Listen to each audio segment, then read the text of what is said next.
भगवान की कथा के विषय में जो पूछता है, जो बताता है और जो सुनता है, तीनों का ही मंगल होता है। देखो भैया, कथा के विषय में जो पूछे उसका मंगल, कथा के विषय में जो कहे उसका मंगल, और कथा के विषय में जो सुने उसका मंगल, तीनों का ही मंगल। जैसे आप ऐसे समझ लीजिए, हमारे गर्ग परिवार के द्वारा श्रीमान राकेश गर्ग जी और उनका पूरा परिवार यहाँ पर उपस्थित है।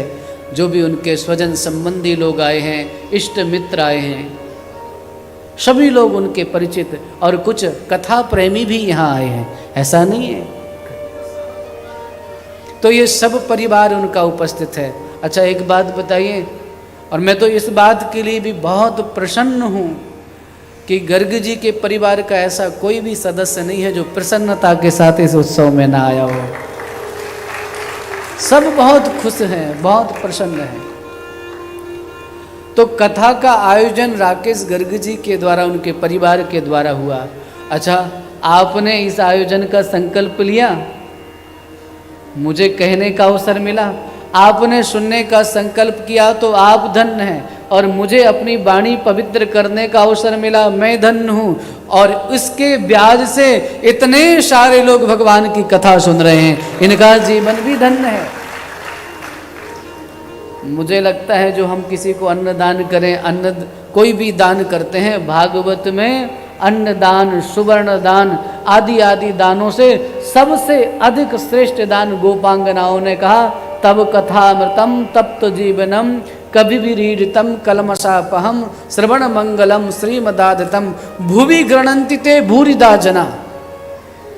हे ठाकुर, हम उसको दानी नहीं मानते जो भूमि दान करता है, हम उसको दानी नहीं मानते हैं जो सुवर्ण दान करता है, हम उसको दानी नहीं मानते हैं जो आवास दान करता है। गोपांगनाओं की दृष्टि में तो वो संसार का सबसे बड़ा दानी है जो लोगों को भगवान की कथा का दान करता है, जो कृष्ण कथा का दान करता है। सच में आपने कथा का आयोजन रखा, और इस कथा के आयोजन से इतने सारे लोगों का हृदय पवित्र, सबके कानों में भगवान का नाम पड़ रहा है। अब कोई कहे कि महाराज कोई श्रद्धा से सुन रहा हो, कोई अश्रद्धा से सुन रहा हो, कोई व्यवहार की सिद्धि के लिए सुन रहा हो, कैसे भी सुन रहा हो, पर मुझे एक बात बताओ, अग्नि को छूने के लिए कोई जाए तो कहे माय डियर, मैंने तो प्यार से छुआ था, जला क्यों दिया?